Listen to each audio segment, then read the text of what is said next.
How do I know if I'm waiting on God or if God is waiting on me? There are times where God has given you a word and you're like, okay, I'm waiting, I'm in my waiting season. Yes, there is a time for that. There is honestly a time for a waiting season whereby in preparation, like David, right? The day that David was anointed king wasn't the day he became king, right? So obviously there are times where there's literally a waiting season, but there are times also whereby it's literally procrastination and fear. You're refusing to step out in faith, right? And you see this in the story of the Israelites also in the book of Exodus, whereby you're panicking before the Red Sea, right? And I mean, God had literally told them, like, see, God says, why are you crying out to me? When Moses like prays to God, right? God says, why are you crying out to me?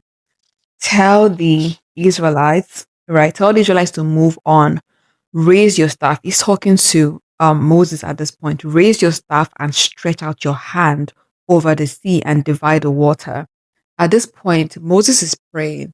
They're panicking, like in their minds, like, oh, I'm waiting on God. But no, God is like, why are you panicking? Stretch out your hand, step out. So at that point, it wasn't like, oh, they're waiting on God. God was waiting on them to make the move. God was waiting on them to step out in faith. God was waiting for them to act out in obedience. Right.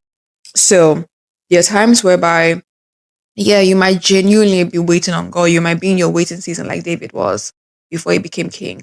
And there are times where, no, it's just a lack of obedience, it's fear, it's procrastination.